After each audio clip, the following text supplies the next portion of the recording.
Hello അസ്സലാമലൈക്കും welcome back my our YouTube channel കേട്ടോ. അപ്പൊ ഗൈസ് അപ്പൊ നമ്മളെ NIC സ്റ്റോറി പറയാനായിട്ട് അപ്പൊ നമ്മൾ വന്നിട്ട് കുറേ പേര് നമ്മളോട് ഇങ്ങനെ ചോദിച്ചുകൊണ്ടിരിക്കുകയാണ്. കുറേ പേര് കമന്റ് ആയിട്ട് ആദ്യത്തെ സ്റ്റോറി ഒക്കെ മറന്നു എന്നൊക്കെ പറയുന്നുണ്ട് കേട്ടോ. അപ്പൊ എന്തായാലും ആ സ്റ്റോറി ഒന്നും കൂടി കണ്ടാ പോരല്ലേ. അപ്പൊ നമ്മളെ ഡെലിവറി സ്റ്റോറി നമ്മളെ കഴിഞ്ഞ് പറഞ്ഞിട്ടുണ്ടായിരുന്നു. അപ്പൊ അതിൽ നമ്മളെ SICU ഞാൻ NICUലേക്ക് പോണ അവിടെ വെച്ചിട്ടാട്ടോ നിർത്തിയത്. അപ്പൊ ബാക്കി നിങ്ങളും കൂടി പറയും. അപ്പൊ NICക്ക് ഞാൻ ബേബീസിനെ കാണാൻ ഞാൻ കണ്ടിട്ടേ ഇല്ല. അപ്പോൾ ബേബീസിനെ കാണാൻ വേണ്ടിയിട്ട് ഇന്നെ SICന്ന് അങ്ങോട്ട് കൊണ്ടുപോകണം. അപ്പോൾ വീൽ ചെയറിലാണ് ഞാൻ പോകുന്നത്. അറിയാലോ, സിസേറിയൻ കഴിഞ്ഞ് നമ്മൾ അത്ര പെട്ടെന്ന് നടക്കാനൊന്നും കഴിയൂലല്ലോ. അപ്പം അങ്ങനെ കൊണ്ടുപോകുന്ന സമയത്ത് ഞാൻ തൊട്ടടുത്ത് തന്നെയാണ് NIC ഉള്ളത് അല്ലേ. അപ്പൊ അങ്ങോട്ട് കൊണ്ടുപോയി. അപ്പൊ അതിന്റെ ഉള്ളിലേക്ക് കയറണം എന്നുണ്ടെങ്കിൽ ബേബീസിന്റെ പാരന്റ്സിന്, അതായത് ഫാദറിനും മദറിനും മാത്രമേ പറ്റുള്ളൂ. വേറെ നമ്മളെ റിലേറ്റീവ്സിനൊന്നും അതിന്റെ ഉള്ളിലേക്ക് കയറ്റൂല കേട്ടോ. നമ്മളെ പാരന്റ്സിനൊന്നും അവിടേക്ക് കയറ്റില്ല. കാരണം അവർക്കൊക്കെ ബേബീസിനെ കാണാൻ പുതിയ ഒരുപാട് പോയിണ്ടാവും. പക്ഷെ ആരൊന്നും കയറാൻ സമ്മതിക്കൂല കേട്ടോ. അത് OTന്ന് അവരെ NICലേക്ക് ഷിഫ്റ്റ് ആക്കുന്ന ആ ഒരു പാസിങ്ങില് അവരുടെ അടുത്ത് ഇങ്ങനെ നിർത്തിയിട്ട് കാണിച്ചു കൊടുത്തിട്ടൊന്നും ഇല്ല കേട്ടോ. കാരണം അത്രയ്ക്കും അവരെ കണ്ടീഷൻ മോശമായിരുന്നല്ലോ. അപ്പൊ അങ്ങനെയൊന്നും കണ്ടിട്ടില്ല. ജസ്റ്റ് ഒരു നോട്ടം അല്ലേ, ആ ഒരു നോട്ടൊന്നും കാണാൻ പറ്റാത്തതായിരുന്നു. അതൊക്കെ നിങ്ങൾക്ക് അറിയുള്ളൂ. എന്താ പറയാ, ആ കുട്ടിനെ 3 ആൾക്കാരെ നമുക്ക് ഓരോരുത്തർ ഫസ്റ്റ് ഇങ്ങനെ ആക്കിയിട്ട് കാണിച്ചു. പക്ഷെ കാണിച്ചു ഒരു ഫോയിൽ കവറിൽ പൊയിഞ്ഞിട്ടാണ് അന്ന്. അതെ, നമ്മള് ട്രാൻസ്പെറന്റ് ആയിട്ടുള്ള ഒരു കവർ പോലത്തെ ഇതിൽ പൊതിഞ്ഞിട്ടാണ് ഒരു കൊണ്ടുപോകുന്നത് NICക്ക്. കാരണം ആ ഒരു കാരണം അവർക്ക് വേറെ പുറത്തുനിന്നുള്ള ഇൻഫെക്ഷനും കാര്യങ്ങളൊന്നും വരാതിരിക്കാൻ വേണ്ടിട്ടാട്ടോ. പിന്നെ പറഞ്ഞാല് അവർക്ക് അവർ ആ ബർത്ത് ടൈമിലുള്ള നമ്മള് ക്ലീൻ ചെയ്യലും കാര്യങ്ങളും ഒന്നും ചെയ്തിട്ടില്ല അല്ലെ. ആ ബ്ലഡും കാര്യങ്ങളൊക്കെ അതേപോലെ തന്നെയാണ് കൊണ്ടുപോകും. അപ്പൊ ആ ഒരു സമയത്ത് നമ്മളിപ്പോ നോർമലായിട്ട് പ്രസവിക്കുകയാണെങ്കിൽ തന്നെ നമ്മൾ അങ്ങനെയൊന്നും ബേബീസിന് ആ സമയത്ത് അവര് വൃത്തിയാക്കി ഒക്കെ ചെയ്തതിന് ശേഷം നമ്മളടുത്ത് കൊണ്ടുവരണം. അപ്പൊ നമ്മള് കാണില്ലല്ലോ. അപ്പൊ ഈ ആ ഒരു അവസ്ഥയിൽ കണ്ടിട്ട് ഉമ്മയും ഉപ്പയും എല്ലാരും കരഞ്ഞു തന്നെ പറഞ്ഞില്ലേ. എല്ലാരും ഞാനതൊന്നും അറിയില്ല കേട്ടോ. ഞാൻ ബേബീസിനെ കണ്ടിട്ടില്ല, കരച്ചിൽ മാത്രം കേട്ടിട്ടുള്ളായിരുന്നു. അപ്പൊ എനിക്ക് ബേബീസിനെ കാണാൻ വേണ്ടി ഫോട്ടോ ഒന്നും എടുത്തിട്ടില്ലേ എന്ന് ഇവരോട് ചോദിച്ചപ്പോ ഇവരെ ഫോട്ടോ ഒന്നും എടുത്തിട്ടില്ല എന്നാണ് എന്നോട് പറഞ്ഞത്. വേറെ ബേബീസിനെ കുറിച്ച് വേറെ ഒന്നും എന്നോട് പറഞ്ഞിട്ടില്ലേന് കേട്ടോ. അപ്പൊ എന്താ പറയാ, അപ്പൊ അതേന്ന് അവരവസ്ഥ. അപ്പൊ ഞാൻ പിന്നെ പിറ്റേ ദിവസം അതിന്റെ പിറ്റേ ദിവസം വൈകുന്നേരമാണ് ഞാൻ ബേബീസിനെ കാണാൻ പോണത്. അപ്പം ഞാൻ കാക്കി കൂടെ അതിന് മുന്നേ കാക്ക പോയിട്ട് കാണണൊക്കെ ഉണ്ട്. അതിന് പിന്നെ ഞാൻ പോയി. അപ്പൊ അവർക്ക് കയറണം എന്നുണ്ടെങ്കിൽ ഒരുപാട് റൂൾസ് ഉണ്ട്. നമ്മൾ ഭയങ്കര ഹൈജീനിക് ആയിട്ട് അതിൻ്റെ ഉള്ളിലേക്ക് കയറാൻ പറ്റുള്ളൂ. കാരണം നമ്മളെ ബേബീസ് മാത്രമല്ല അതിൻ്റെ ഉള്ളിലുള്ളത്, ഒരുപാട് ബേബീസ് അതിൻ്റെ ഉള്ളിലുണ്ട്. നമ്മളെ പോലെ പ്രീ ടൈം ആയിട്ട് ജനിച്ച കുട്ടികളും ഉണ്ട്. പിന്നെ തികഞ്ഞ് പ്രസവിച്ചിട്ട് തന്നെ പല പ്രശ്നങ്ങളിലെ ബേബീസൊക്കെ അതിനുള്ളിൽ അതിനുള്ളിൽ നമ്മൾ പല ബേബീസാണ് അല്ലെ. പല സങ്കടങ്ങളിലുള്ള പാരന്റ്സിനൊക്കെ നമ്മൾ കണ്ടിട്ടോ. നമുക്ക് ഇപ്പോഴും ആ പാരന്റ്സിനായിട്ടൊക്കെ നമ്മൾ കോണ്ടാക്റ്റും കാര്യങ്ങളൊക്കെ ഉണ്ട്. അങ്ങനെ അതിൻ്റെ ഉള്ളിലേക്ക് പോയി. നമ്മൾ ആദ്യം ഹാൻഡ് വാഷ് ചെയ്യണം. പിന്നെ അവിടെ ഗൗണ് നമുക്ക് അതിൻ്റെ ഉള്ളിൽ നിന്ന് തന്നെ അവർ തരും. ഗൗൺ ഇടണം, അതേപോലെ ക്യാപ്പ്, മാസ്ക് ഒക്കെ ചെയ്യണം. എന്നിട്ട് അതിൻ്റെ ഉള്ളിലേക്ക് കയറാൻ പറ്റുള്ളൂ. അങ്ങനെ അത്ര 3 ദിവസം അമ്മ അവിടെ നിന്ന് ആ ഹോസ്പിറ്റലിൽ. പിന്നെ നമ്മോട് പറഞ്ഞു ഡോക്ടർ എത്ര ദിവസമല്ല, കുറച്ച് നിൽക്കേണ്ടി വരുന്നു. ആ സമയത്ത് നമ്മളോട് എത്ര ദിവസമാണ് ഈ NICയിൽ നിൽക്കുക, എത്ര ദിവസം വേണ്ടി വരും ഇവിടെ റിക്കവർ ആവാനൊന്നും നമ്മൾ പറഞ്ഞിട്ടില്ല. നമ്മളിങ്ങനെ പെട്ടെന്ന് റിക്കവർ ആവുന്നുള്ള, പക്ഷെ അതിന് മുമ്പ് ഇങ്ങനെയുള്ള കുറെ സ്റ്റോറികൾ നമ്മൾ കേട്ടിട്ടുണ്ട് കേട്ടോ. അപ്പൊ അതുകൊണ്ട് നമുക്കൊരു ധാരണ ഉണ്ടായിരുന്നു എത്ര എങ്ങനെയെന്നൊക്കെ. അങ്ങനെ നമ്മൾ ആ സമയത്ത് NICയിലേക്ക് എന്നെ കൊണ്ടുപോയി. എനിക്ക് എല്ലാ കാര്യങ്ങളും ഇങ്ങനെ ഇത് ചെയ്യണം, കൈ വാഷ് ചെയ്യണം, അതുപോലെ ഡ്രസ്സ് ഇതിടണം, ക്യാപ്പ് ഇടണം, പിന്നെ അത് കഴിഞ്ഞ് സാനിറ്റൈസർ യൂസ് ചെയ്യണം എന്നൊക്കെ എനിക്ക് കാക്കയുടെ പറഞ്ഞത്. ആ സമയത്ത് അതിന് മുമ്പ് കാക്ക പോലുണ്ടല്ലോ. അങ്ങനെ പിന്നെ ഞങ്ങള് അതിൻ്റെ ഉള്ളിലേക്ക് കയറി. ഫസ്റ്റ് ആ ഡോറിന് തുറന്ന ആ ഒരു ഫസ്റ്റ് തന്നെ നമ്മളെ സെക്കൻഡ് ബേബി ആയിട്ടോട്ടേണ്ടത് ഉണ്ടായിരുന്നത്. ഒരുപാട് കുട്ടികളുണ്ട്. പക്ഷെ നമ്മളെ ബേബീസിനെ പോലെ തന്നെ വെയിറ്റ് കുറവായിട്ടുള്ള ഒരുപാട് ബേബീസ് അവിടെ ഉണ്ട്.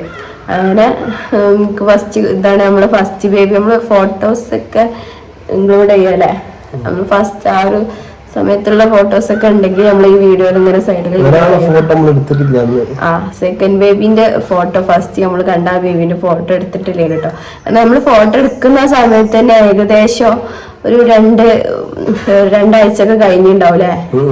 കാരണം അതുവരെ അതൊന്നും നമുക്ക് അറിയില്ലല്ലോ ഫോട്ടോ എടുക്കാൻ പറ്റുമോ എന്താന്ന്. നമുക്ക് അവിടെ ഭയങ്കര ഹോസ്പിറ്റലല്ലേ, അപ്പം അവിടുത്തെ കണ്ടീഷനും കാര്യങ്ങളും ബേബീസിന്റെ കണ്ടീഷൻ ആയാലും ഒന്ന് ജസ്റ്റ് ഓക്കെ ആയാലും നമുക്ക് അവരോട് പെർമിഷൻ ചോദിക്കാനുള്ള ഒരു ഇത് അന്നൊന്നും ഇല്ലേന്ന് കേട്ടോ.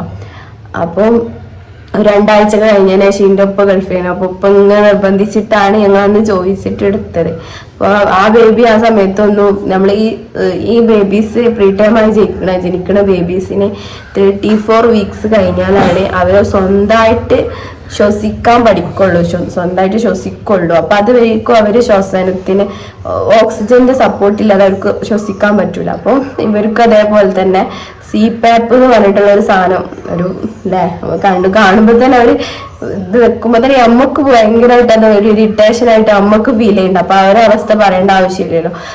രണ്ട് മൂക്കും കൂടെ അങ്ങനെ ഒരു ഇതുപോലത്തെ ഒരു സാധനം ഇട്ടിട്ട് ഞാൻ ഫോട്ടോ ഞാൻ കിട്ടുകയാണെങ്കിൽ ഞാൻ ഇൻക്ലൂഡ് ആക്കി തന്നെ അങ്ങനത്തെ സംഭവം ഇങ്ങനെ വെച്ചിട്ട് ഇങ്ങനെ കിടക്കുകയാണ്. അപ്പൊ ആ സമയത്ത് എനിക്ക് മറ്റേ 2 ബേബി അതിന് റിക്കവർ ആയിട്ടുണ്ട്. CPAP തേർഡ് ബേബിയും ഫസ്റ്റ് ബേബിയും റിക്കവർ ആയിട്ടുണ്ട്. അപ്പൊ ഈ ബേബിന്റെ ഫോട്ടോ ആ ഒരു സമയത്ത് എടുക്കാൻ തോന്നി. നമുക്ക് ആ ഒരു അവസ്ഥ കാണണ്ട, പിന്നീട് ആ അവസ്ഥ കാണണ്ടെന്ന് തോന്നി. അപ്പൊ ഞങ്ങള് പിന്നെ എടുത്തിട്ടില്ല കേട്ടോ ആ ബേബിന്റെ ഫോട്ടോ ആ സമയത്തുള്ളത്. പിന്നെ അപ്പൊ ആ ബേബിനെ കണ്ടു നമ്മൾ വിളിക്കുമ്പോഴൊക്കെ അവര് നമ്മളോട് റെസ്പോണ്ട് ചെയ്യുന്നുണ്ട്. നമ്മള് ഇങ്ങനെ വിളിക്കുന്ന സമയത്ത് ഉറങ്ങി കിടക്കുകയാണെന്നുണ്ടെങ്കിൽ കണ്ടിങ്ങനെ വെള്ളേ തുറന്നിട്ട് അതേപോലെ തന്നെ അങ്ങനെ നടക്കും അല്ലെ. അപ്പൊ ആ സമയത്തൊക്കെ അതൊക്കെ നമുക്ക് ഭയങ്കര ഒരു എന്താ പറയാ ഭയങ്കര ഒരു ഇതായിരുന്നു കേട്ടോ. പക്ഷെ ആ ഫസ്റ്റിൽ അവരെ കണ്ടപ്പോ നമ്മളെ അവസ്ഥ പറയാനല്ല, കാരണം നമ്മള് അത്ര ഒന്നല്ലേന്ന് പ്രതീക്ഷിച്ചത് കേട്ടോ. അതുകൊണ്ട് നമുക്ക് ആ ഒരു അവസ്ഥ കണ്ടപ്പോ ഭയങ്കര ഇതായിരുന്നു കേട്ടോ. ശരിക്കും പറഞ്ഞാൽ കരഞ്ഞില്ലേ, ആ അവസ്ഥ കാണാൻ പറ്റാത്തൊരവസ്ഥ തന്നെയായിരുന്നു. പിന്നെ പിന്നെ ആഴ്ചകളായി അല്ലെ, ആഴ്ചകൾ അങ്ങനെ നിക്കൽ തുടങ്ങി. അപ്പൊ പിന്നെ നമുക്ക് ഓരോ ദിവസം നമ്മൾ ചെല്ലുമ്പോഴും ഓരോ അവസ്ഥ ഇങ്ങനെ അവർക്ക് ഇങ്ങനെ മെച്ചപ്പെട്ട് വരികയാണ്. പെട്ടെന്ന് നമുക്ക് കോള് വരും, ബേബി ഓഫ് ബഷീർ അല്ലേ, പെട്ടെന്ന് NICയിലേക്ക് വരണം, ഡോക്ടർക്ക് സംസാരിക്കാനാണ്. അപ്പൊ ആ സമയത്ത് അവിടുന്ന് നമ്മള് പുറത്ത് റൂം എടുത്തിട്ട് നിക്കുകയാണ്. കാരണം നമ്മള് 3 ദിവസം ഹോസ്പിറ്റലിൽ നിന്നത്. അതായത് ഇതിന്റെ പെയിനും കാര്യങ്ങളൊക്കെ ഒന്ന് ജസ്റ്റ് ഇതാണ് സമയത്ത് വരെ നമ്മൾ ഹോസ്പിറ്റലിൽ നിന്ന്. പിന്നെ അവര് നമ്മളോട് പറഞ്ഞു 3-ാമത്തെ ദിവസം NIC ഡോക്ടർ വിളിച്ചിട്ട് പറഞ്ഞു നമ്മൾ ഇത്ര ദിവസം നിൽക്കേണ്ടി വരും, ബേബീസിന് 34 വീക്സ് ആവണത് വരെ നമ്മൾ ഹോസ്പിറ്റലിൽ തന്നെ നിൽക്കണം, എന്നാലേ അവരുടെ കാര്യങ്ങളും ശ്വസിക്കണ കാര്യങ്ങളും ഒക്കെ ഓരോന്നും ഓക്കെ ആവുള്ളൂ. അപ്പൊ ഇപ്പത്തെ കണ്ടീഷനിൽ പറയുകയാണെങ്കിൽ 34 വീക്സ് കഴിയാതെ ആ സമയത്ത് 28 വീക്സ് ആയിട്ടുള്ളൂ. അപ്പൊ ആ 34 വീക്സ് കഴിയാതെ നമുക്ക് അവിടുന്ന് പോകാൻ പറ്റൂല എന്ന് പറഞ്ഞു. അപ്പൊ നമ്മളോട് പുറത്ത് എന്തെങ്കിലും വീടോ അല്ലെങ്കിൽ ഫ്ലാറ്റോ അങ്ങനെ എന്തെങ്കിലുമൊക്കെ നോക്കാൻ പറഞ്ഞു. അങ്ങനെ ഒരുപാട് അവിടെയുള്ള പാരന്റ്സിനോടൊക്കെ നമ്മൾ അന്വേഷിച്ചപ്പോൾ ഓരൊക്കെ അങ്ങനെയാണ് ചെയ്യുന്നത്. കാരണം നമ്മൾ അവിടുന്ന് നമ്മൾ ഓൾറെഡി പറഞ്ഞിട്ടുണ്ട് നമ്മൾ മലപ്പുറം ജില്ലയിലാണ്, നമ്മൾ കാണിച്ചിരുന്നത് കോഴിക്കോട് ജില്ലയിലാണ്. അപ്പൊ അവിടുന്ന് അത്രയും എന്നും ഇങ്ങനെ നമുക്ക് അങ്ങോട്ട് ട്രാവൽ ചെയ്ത് പോകാനുള്ള ഒരു ഓപ്ഷൻ ഇല്ല. അപ്പൊ നമ്മൾ അവിടെ തന്നെ നിൽക്കണം എന്ന് പറഞ്ഞു. അങ്ങനെ നമുക്കൊരു 15 മിനിറ്റിലെ ഇക്ര ഹോസ്പിറ്റൽ അറിയണോൾക്കാരായിരിക്കും. നമ്മൾ സിവിൽ സ്റ്റേഷന്റെ അവിടെ അല്ലേനോ, അടുത്ത ഒരു ഫ്ലാറ്റിലേനോട്ട് നിന്നത്. അവിടെ 3rd ഫ്ലോറിലേനി. അതൊന്നും ഇറങ്ങി വരുന്ന അവസ്ഥ ഒന്നും പറയാം. ഒരുപാട് NIC തന്നെ ഫുള്ളായിരുന്നു. അന്നൊന്നും അവിടെ തീരെ സ്പേസ് ഇല്ല. കോഴിക്കോട് ജില്ലയിലൊക്കെ ഇങ്ങനെ തന്നെയാണ് മൊത്തം. ഒരുപാട് ആൾക്കാർ ഇങ്ങനെ വന്നിട്ട് ദൂരത്തുനിന്ന് വന്നിട്ട് നിൽക്കാൻ ഇതേമാതിരി നിൽക്കുകയാണ് ഓരോരുത്തര്. അപ്പോ ഫുള്ളാണ് ഒരുവിധം. പിന്നെ 3-ാമത്തെ നില കിട്ടിയത് പഠിച്ചോനൊന്നും പറയണ്ട, വെള്ളവും കാര്യങ്ങളൊക്കെ ആക്കറാകത്തേന്. പിന്നെ പോയി മേലക്ക് കയറണം 3 നില. പിന്നെ നമ്മള് പറയും ഗർഭിണികള് കേറാനില്ല, ഡോക്ടേഴ്സ് ഒക്കെ പറയല് അവര് നമ്മള് സിസേറിയൻ കഴിഞ്ഞാണെങ്കിൽ കിടക്കാനൊന്നല്ല, നടക്കാൻ പറയും. ഇങ്ങനെ നിരന്ന സ്ഥലത്ത് കൂടെ നടക്കാൻ പറയും. സ്റ്റെയർ കയറാനൊന്നും പറയില്ല. പക്ഷെ എന്നാലും നമ്മളെ അവസ്ഥ നമുക്ക് ബേബീസിന് ഞാൻ ഫീഡ് ചെയ്തിട്ടത് ഞാൻ കൊണ്ടുപോയിക്കോളാൻ പറഞ്ഞാൽ അവൾക്ക് പറ്റൂല. പിന്നെ അവൾക്ക് തന്നെ ഫീഡ് ഇല്ല ഇവര് ഒരു 5-6 ദിവസം വരെ ഇന്നിങ്ങനെ കൊണ്ടുപോകാതെ നിർത്തി, അങ്ങോട്ട് വരണ്ടെന്നുള്ള രീതിയിൽ കേട്ടോ. പക്ഷെ എനിക്ക് ബേബീസിനെ കാണാൻ എനിക്ക് ഭയങ്കര പുറത്തിട്ടുണ്ടായിരുന്നു. അപ്പൊ ഞാനിങ്ങനെ പറയും എനിക്ക് പോണം.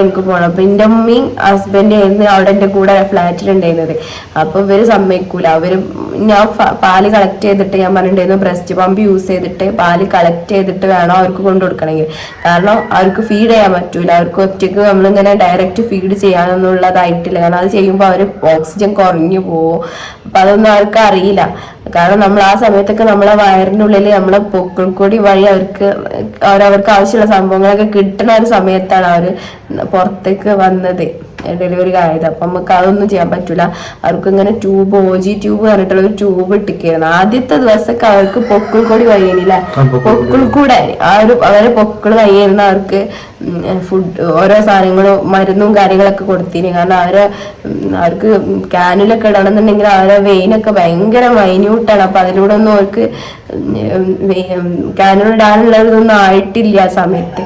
അങ്ങനെ അവർക്ക് പൊക്കിൾ കൂടെ കൊടുത്ത് പിന്നെ അത് കഴിഞ്ഞതിന് ശേഷം പിന്നെ കുറച്ച് റിക്കവർ ആയി ഒരു 2 ആഴ്ചക്ക് കഴിഞ്ഞതിന് ശേഷം പിന്നെ അവർക്ക് കാനുല വഴി ഗ്ലൂക്കോസും പിന്നെ ആ ഫസ്റ്റ് സമയത്തൊന്നും തീരെ വരുന്ന സമയത്ത് ഓരോ സ്റ്റേജ് കയറി പോലാണ്.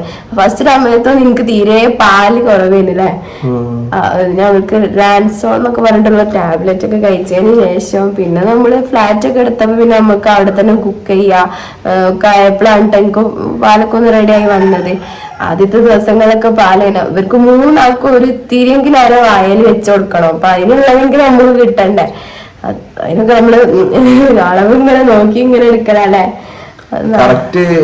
2 മണിക്കൂർ കൂടുമ്പോ നമ്മള് NICU പാല് എത്തിച്ചു കൊടുക്കണം. നമ്മളൊരു 1 മിനിറ്റ് 1 സെക്കൻഡ് ലേറ്റ് ആയാലും അവിടുന്ന് കോള് വരും, ബേബീസ് കരച്ചിൽ തുടങ്ങി തന്നെ. ആ കറക്റ്റ് ടൈമിന് അവര് കരച്ചിൽ തുടങ്ങും. ഇപ്പൊ അവർക്ക് ഒരു 9 മണിക്കാണ് കൊടുത്തതെന്നുണ്ടെങ്കിൽ അടുത്ത 11 മണിയാകുമ്പോത്തിന് അവര് ഒരു 10:50-55 ആകുമ്പോത്തിന് അവരെ കരച്ചിൽ തുടങ്ങും. അവർ ഉറങ്ങി ഉണർന്നിട്ട് കരച്ചിൽ തുടങ്ങും. അപ്പൊ ആ സമയത്ത് നമുക്ക് അവിടുന്ന് NICന്ന് കോളും വരും, ബേബീസിനുള്ള പാലെത്തിക്കണം കേട്ടോ പറയണതാണ്. നമുക്ക് ഈ അളവ് കറക്റ്റ് ആക്കണല്ലോ. അപ്പൊ ആ അളവ് കറക്റ്റ് ആക്കി കിട്ടുമ്പോഴത്തേനും സമയമൊക്കെ ആവും അല്ലെ. എന്നാലും നമ്മൾ കറക്റ്റ് സമയത്ത് എത്തിച്ചു കൊടുക്കാനൊക്കെ മാക്സിമം ശ്രമിക്കലുണ്ട് അല്ലെ. അങ്ങനെ നമ്മുടെ അവിടുന്ന് പാലൊക്കെ കളക്ട് ചെയ്ത് കൊണ്ടുകൊടുക്കലാണ്.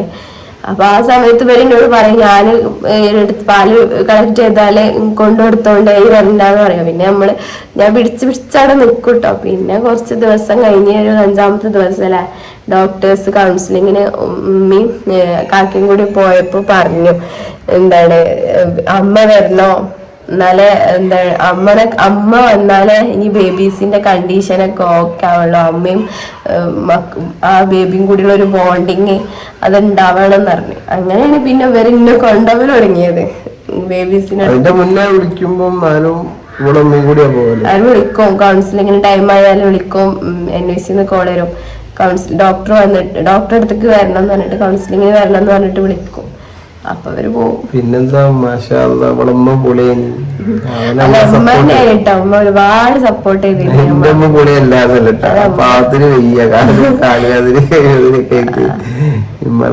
ഓരോ ഇടക്ക് വരലുണ്ടായിരുന്നു, ബേബി ഒക്കെ ഇടക്ക് വന്നിട്ട് അവിടെ നിൽക്കും. അങ്ങനെ ഡോക്ടർ പിന്നെ എന്നോട് വരാൻ പറഞ്ഞതിന് ശേഷം ഞാനും വരൽ തുടങ്ങി. അങ്ങനെ പിന്നെ കുറച്ച് ദിവസമൊക്കെ ഇങ്ങനെ വന്നേ. ആ സമയത്തൊക്കെ ആയപ്പോഴത്തേക്കും പിന്നെ അവരെ 2 CPAP ഒഴിവാക്കി. പിന്നെ ഒരാളെപ്പോഴും CPAPിനാണ്, അയാളത് ഒഴിവാക്കും വീണ്ടും. അവർക്ക് ആ ഓക്സിജന്റെ പ്രശ്നം, ഓക്സിജൻ ഇല്ലാതെ അവർക്ക് ഓക്സിജൻ നമുക്ക് ഇങ്ങനെ പ്രാർത്ഥനയോ എങ്ങനെയെങ്കിലും ഒന്ന് ഓക്സിജൻ സപ്പോർട്ട് ഇല്ലാതെ ഒന്നാണ് റെഡി ആവട്ടെ എന്നുള്ള നമ്മൾ ഓരോ ദിവസം ഓരോ സമയം ചെല്ലുമ്പോൾ നമ്മളെ ബേബീസിന് എന്ത് മാറ്റാണ് വന്നിടുന്നുള്ള ആ ഒരു ഇതാണ്. പിന്നെ അവിടെ നമ്മളെക്കാളും മുമ്പ് അഡ്മിറ്റ് ആയ ബേബീസിന്റെ മദേഴ്സ് ഒക്കെ ഉണ്ടാവില്ല. അപ്പൊ അവരിങ്ങനെ പറയൂട്ടോ ഓരോ ബേബിക്ക് ഇത്ര ദിവസം അയക്കണേ ഇങ്ങനെ അയക്കണം എന്നൊക്കെ പറയും. അപ്പൊ നമ്മൾ ആ ഒരു കണക്ക് കൂട്ടലിൽ ഇങ്ങനെ നിൽക്കും. നമ്മള് ഫീഡിംഗ് റൂമിൽ ഇരുന്നിട്ട് അങ്ങനെ പല പല പല ചർച്ചകളും കുറെ ഫ്രണ്ട്സ് ഒക്കെ ഉണ്ട്. അങ്ങനെ പിന്നെ ആ ബേബി ഓൾക്കും പിന്നെ കുറച്ച് ദിവസം കഴിഞ്ഞതിന് ശേഷം ആദ്യം എടുക്കും പിന്നെ വെക്കും അങ്ങനെയൊക്കെ ആയിക്കൊണ്ട് പിന്നെ കുറച്ച് കഴിഞ്ഞപ്പോ ഓൾതും ഓക്കെ ആയിട്ടോ. പിന്നെ നമ്മള് കഫീൻ എന്നൊരു സിറപ്പൊക്കെ ഉണ്ടായിരുന്നു അവർക്ക് ഈ ഓക്സിജന്റെ പ്രശ്നത്തിന് വേണ്ടിയിട്ട് കൊടുക്കണ ഒരു സംഭവം കേട്ടോ. പിന്നെ ഓസോപാൻഡി വന്നിട്ടുള്ള കാൽഷ്യം അങ്ങനത്തെ ഒരു വേറൊരു സിറപ്പ് ഉണ്ടായിരുന്നു. പിന്നെ വിറ്റാമിൻ ഡ്രോപ്സ് അങ്ങനത്തെ ഒക്കെ ഉണ്ടായിരുന്നു. അതൊക്കെ പിന്നെ നമ്മൾ അന്വേഷിച്ച് പോകുന്നതിന് ശേഷം നമ്മളും കൊടുത്തിരുന്നു കേട്ടോ. കഫീന് പിന്നെ അവർ സ്റ്റോപ്പ് ചെയ്തതിന് ശേഷം 5 ദിവസം കഴിഞ്ഞിട്ടാണ് നമ്മളെ ബേബീസിനെ നമുക്ക് തരുള്ളൂ. കാരണം അത് സ്റ്റോപ്പ് ചെയ്തിട്ടും ബേബീസിന് ഓക്സിജന്റെ പ്രശ്നങ്ങളൊന്നും ഇല്ലാന്നുണ്ടെങ്കിലാണ് ബേബീസ് ഓക്കെ ആണെന്നുള്ളത് ഒന്ന് കൺഫേം ആക്കാൻ പറ്റുള്ളൂ. അങ്ങനെ ബേബീസിന്റെ അടുത്ത് നമ്മളിങ്ങനെ പോയിക്കൊണ്ടിരുന്നു. പിന്നെ അവിടുന്ന് കുറച്ചൊക്കെ ദിവസം കഴിഞ്ഞതിന് ശേഷം നമ്മളോട് ഡോക്ടർ പറഞ്ഞു അവിടെ ഇങ്ങനെ ബേബീസിനെ KMC പറഞ്ഞാല് കങ്കാരു മദർ കെയർ എന്നൊരു സംഭവമാണ്. അപ്പൊ അതിങ്ങനെ ഓരോ ബേബീസിനെ ഇങ്ങനെ ഓരോ അമ്മമാര് നമ്മളെ ബോഡി ടു ബോഡി നമ്മളെ ബേബീസിനെ നമ്മളെ ഇവിടെ ഇങ്ങനെ എഞ്ഞത്ത് വെച്ചിട്ട് കിടക്കണ ഒരു മണിക്കൂർ നമ്മൾ ആ ചൂട് ഇങ്ങനെ അവർക്ക് അങ്ങനത്തെ ആ ഒരു പ്രൊസീജിയർ ആയിട്ടത്. അപ്പൊ നമുക്ക് 3 പേരായതുകൊണ്ട് കങ്കാരു മദർ കെയർ എന്നുള്ളത് നമ്മൾ കങ്കാരു ഫാദർ കെയറും കൂടി ആക്കി. അപ്പൊ ഇങ്ങനെ 1 മണിക്കൂർ 3 ആളായതുകൊണ്ട് 1 മണിക്കൂർ കാക്ക ഒരാളേറ്റ് ഇരിക്കുമ്പോ മറ്റേ ആളേറ്റ് ഞാനൊരു മണിക്കൂർ ഇരിക്കും. പിന്നെ ഒരാളുണ്ടല്ലോ. അപ്പൊ ആ ആൾക്ക് ഞങ്ങൾ 2 ആളതിൽ ഒരാള് കഴിഞ്ഞതിന് ശേഷം ഒരാൾ ഇരിക്കുമല്ലോ. ആ സമയത്ത് നോമ്പൊക്കെ കഴിഞ്ഞിട്ടാ നോമ്പിന് അപ്പൊ പിന്നെ കുറച്ച് സമയം ഇരുന്നതിന് ശേഷം കാക്ക പിന്നെ വരും ഇരിക്കാന്. കാക്ക പള്ളിക്ക് പോകുമ്പോ ഞാൻ പിന്നെ മറ്റേ ആൾക്ക് ഇരിക്കും. അങ്ങനെയൊക്കെ ആയിരുന്നിട്ട് നമ്മള് അത്രക്കും റിസ്ക് എടുത്തില്ലേ. 1 മണിക്കൂർ ആണേന് മുമ്പ് എന്നെ കാക്ക ചോദിക്കണം എണിക്കാനായോന്നൊക്കെ. ഇങ്ങനെ കിടക്കണ പോലെ തന്നെ ഒരു ചാരി കസേരല്ലാം ഇങ്ങനെ കിടക്കുന്ന സമയത്ത് നമ്മൾ ഉറങ്ങിപ്പോയ കുട്ടി വീണ് പോകും. ബോഡി ഇതിന്റെ നമ്മുടെ ശരീരത്തിൽ ഇങ്ങനെ വെച്ചാണ്ട് ഇങ്ങനെ ഒരു കസാലയിൽ ഇരിക്കല്ലേ, നമ്മളിങ്ങനെ അങ്ങനെ ഇന്ന് പോകുമ്പോ ഉറങ്ങിപ്പോയ കുട്ടി നിലത്ത് പോകും. എന്നിട്ട് ഡോക്ടേഴ്സും കൂടെ വന്നിട്ട് വീഴൂല. ഉറങ്ങുമ്പോ ഉറങ്ങുണ്ടാവും ഓരിങ്ങനെ നമ്മളെ വാച്ച് ചെയ്യും. അപ്പൊ നമ്മളങ്ങനെ ഇടയ്ക്ക് ഇങ്ങനെ വന്നിട്ട് ഇങ്ങനെ തട്ടിയൊക്കെ നോക്കും, നമ്മളെ വിളിച്ചൊക്കെ നോക്കും നമ്മൾ ഉറങ്ങുണ്ടാവുന്നൊക്കെ അറിയാൻ വേണ്ടിട്ട്. അങ്ങനെ നമ്മള് ആ സമയത്ത് ബേബീസിനെ നമ്മള് ഫസ്റ്റ് ആയിട്ട് ആ സമയത്ത് ബേബീസിനെ പർച്ചേസ് ചെയ്തതില്ലേ. അതുവരെ ഒന്നും ചെയ്ത് വാങ്ങിച്ചിട്ടൊന്നുമില്ലേനു. ടർക്കി, അതേപോലെ ഷോക്സ്,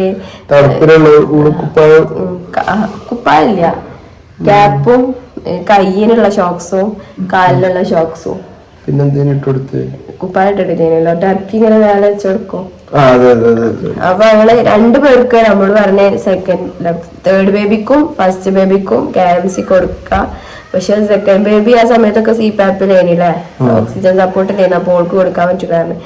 അപ്പൊ ഓള് ഒന്നൊക്കെ ആവണം. അപ്പൊ അതിന് മുമ്പ് ഇവർക്ക് 2 സ്റ്റാർട്ട് ചെയ്യാറുണ്ട്. അപ്പൊ ഞങ്ങള് KMC നമ്മള് ബേബി നമുക്ക് 1 മണിക്കൂർ നമ്മളെ കൂടെ കിട്ടില്ലേ. അപ്പൊ നമുക്കൊരു ഇത് കേട്ടോ അങ്ങനെ നമ്മളെ കയ്യിൽ കിട്ടുവാണെങ്കിൽ പിന്നെന്താണ് ഒന്നുകൂടി കുട്ടി ഒന്ന് ഉഷാറായിക്കണം എന്നുള്ള മെയിൻ. അപ്പൊ നമുക്ക് നമ്മളെ കുട്ടീനെ കയ്യിൽ കിട്ടും എന്നുള്ള നമ്മളാ ഓരോ ചില്ലിന്റെ ഇതിൽ ഇങ്ങനെ പോയിട്ട് തൊടാനും കൂടി ജസ്റ്റ് തൊടാൻ പോലും പറ്റൂല. ആ ഒരു ഇതിലെല്ലാം ഇങ്ങനെ കണ്ടു പോണത്. അപ്പൊ നമുക്ക് ആ ഒരു സങ്കടം. അപ്പൊ നമ്മള് ഓരോ സ്റ്റേജ് ഇങ്ങനെ കേറി വരുന്നത് കാണുമ്പോ നമുക്ക് ഭയങ്കര ഒരു ഇതേനി കേട്ടോ. എത്ര മാസം നിന്ന് നമ്മള്? 52 ദിവസം 52 ദിവസം ഏകദേശം ഹോസ്പിറ്റലിൽ കോഴിക്കോട് ജില്ലയിൽ നമ്മൾ നിന്നിട്ടുണ്ട്. എന്നിട്ട് ആ സമയത്ത് അതിനോട് KMC ചെയ്യാന്ന് പറഞ്ഞ അന്ന് തന്നെ ഞങ്ങൾ പിറ്റേ ദിവസം നോക്കാം നമുക്കെന്ന് പറഞ്ഞിട്ടുള്ളൂ. അപ്പൊ തന്നെ ഞങ്ങള് പോയിട്ട് അവിടുന്ന് ഡോക്ടർ കണ്ടുപോണ സമയത്ത് തന്നെ ബേബീസിന് ടർക്കിയും നമുക്ക് ആ ഒരു ഇതാണ് കേട്ടോ. നമ്മളൊരു ഇതുകൊണ്ട് നമ്മള് പോയി വാങ്ങിച്ച്. അപ്പൊ നമ്മൾ 3 പേർക്കും ഒന്നിച്ച് തന്നെ വാങ്ങിച്ചതില്ല. എല്ലാ സാധനങ്ങളും 3 പേർക്കും ഒന്നിച്ച് തന്നെ വാങ്ങിച്ചതൊക്കെ കേട്ടോ. അങ്ങനെ ഞങ്ങള് ബേബീസിന് പിറ്റേ ദിവസം വന്നപ്പോ ഒരാൾക്ക് തേർഡ് ബേബിക്ക് ഇന്ന് പറ്റൂലാറില്ലേ. അങ്ങനെ വന്നപ്പോ തേർഡ് ബേബിക്കും അത് അന്ന് പറ്റൂലാറില്ല. അങ്ങനെ ഫസ്റ്റ് ബേബിക്ക് മാത്രമേ ഞങ്ങൾ അന്ന് ചെയ്തില്ലേ. അന്ന് ചെയ്ത് കൗൺസിലിംഗ് കഴിഞ്ഞതിന് ശേഷം ചെയ്ത്. അപ്പൊ ആ സമയത്തൊക്കെ നമ്മള് വിളിക്കുമ്പോഴും പാക്കുമ്പോഴൊക്കെ അവര് ഭയങ്കരമായിട്ട് ചിലവരിങ്ങനെ ഭയങ്കര ചോദിക്കലാണ് കേട്ടോ. അവർക്ക് ഹെയർ ഉണ്ടോ, കണ്ണ് തുറക്കണുണ്ടോ, നോക്കണുണ്ടോ, നഖം ഉണ്ടോ, അങ്ങനെയൊക്കെ നമ്മളെ പുറത്തുനിന്നുള്ള ക്വസ്റ്റ്യൻസ്. അവർക്ക് അതൊക്കെ ഉണ്ടേനില്ലേ. അതൊക്കെ ഉണ്ടായിരുന്നു അവർക്ക്. അതൊക്കെ പഠിച്ചോളൊക്കെ എല്ലാവരും ഉണ്ടായിരുന്നു. പക്ഷെ നമ്മള് അങ്ങനെ ആ സെക്കൻഡ് ബേബിക്ക് കൊടുക്കൽ തുടങ്ങി. പിന്നെ പിറ്റേ ദിവസം തേർഡ് ബേബിക്കും കൊടുക്കാൻ KMC കൊടുക്കാൻ തുടങ്ങി. അപ്പോഴൊക്കെ ഈ OG ട്യൂബ് വഴിയാട്ടോ അവർക്ക് ഫീഡ് ചെയ്യുന്നത്. ഇങ്ങനെ ഓരോ അളവുണ്ടോ, ഫസ്റ്റ് 1 ml, പിന്നെ സെക്കൻഡ് 2 ml,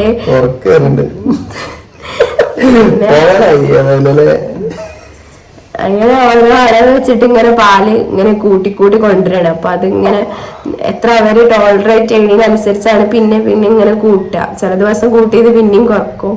അങ്ങനെ അപ്പോൾ സെക്കൻഡ് ബേബിക്ക് ഈ ടോളറേറ്റ് ചെയ്യാൻ ഭയങ്കര ബുദ്ധിമുട്ടായിട്ട്. അപ്പൊ ഇവർക്കൊക്കെ ഒരു 10-15 ml ഒക്കെ ആയ സമയത്ത് എത്രത്തോളം ഉണ്ടാവും നിങ്ങൾ നോക്കട്ടെ. ആ ഒരു ഇൻഫെക്ഷൻ ഉണ്ടായില്ല അത് ഇവർക്ക് സെക്കൻഡ് ബേബിക്ക് ടോളറേറ്റ് ചെയ്യാൻ ഭയങ്കര ബുദ്ധിമുട്ട്. പാല് കൊടുക്കുന്ന സമയത്ത് പിന്നെയും കുറക്കും.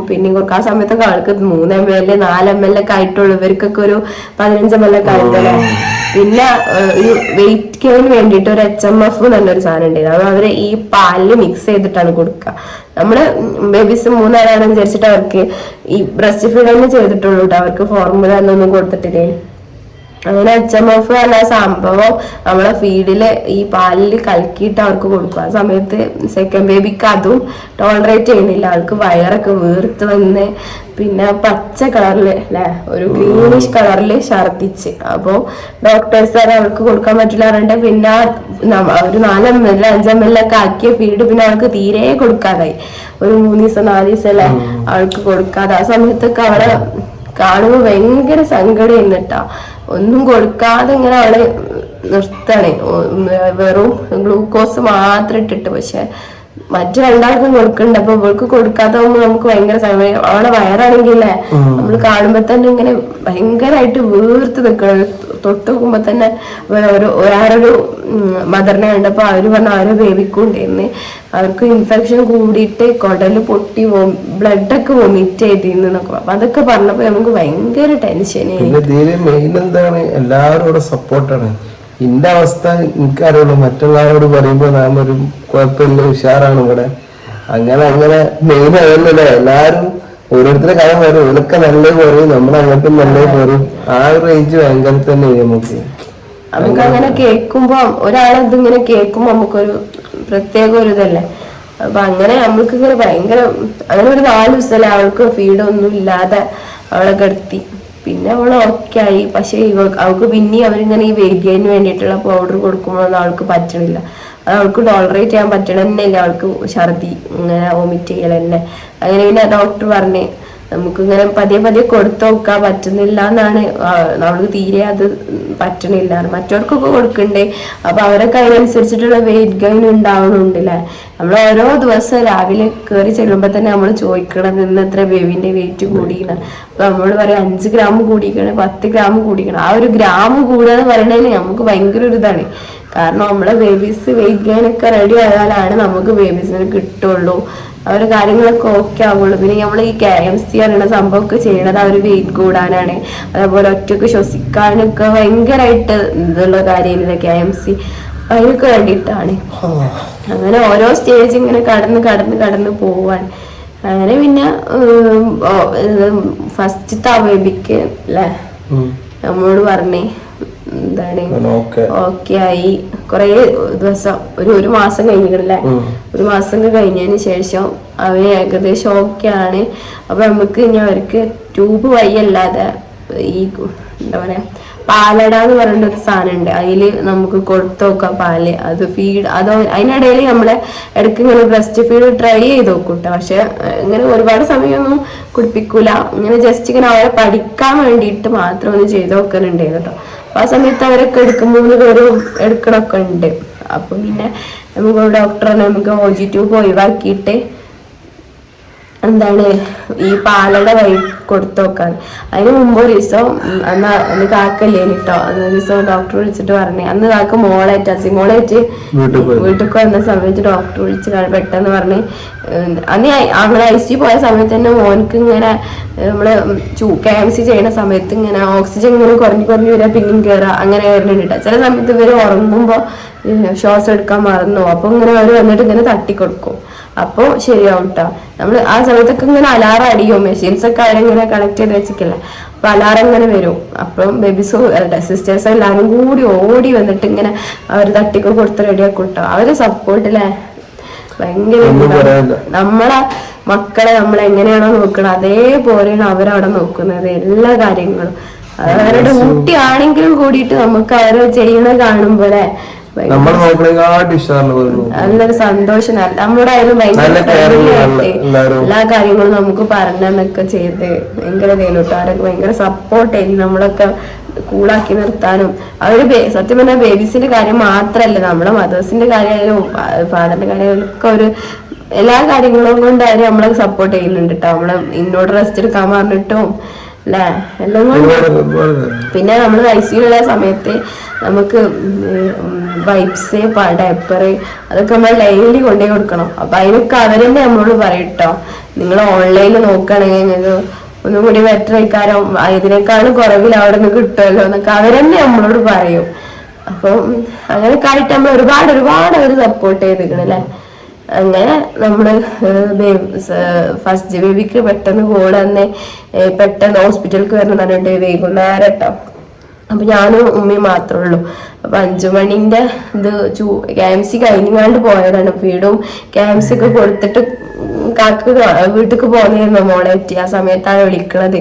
നോമ്പല്ല, അപ്പൊ പിന്നെ നോമ്പൊക്കെ തുറന്നിട്ട് വരാനുള്ള രീതിയിൽ പോയതേന്. അങ്ങനെ പോയപ്പോ ഡോക്ടർ പറഞ്ഞ് മോനിക്ക് ബ്ലഡ് കുറവാണ്.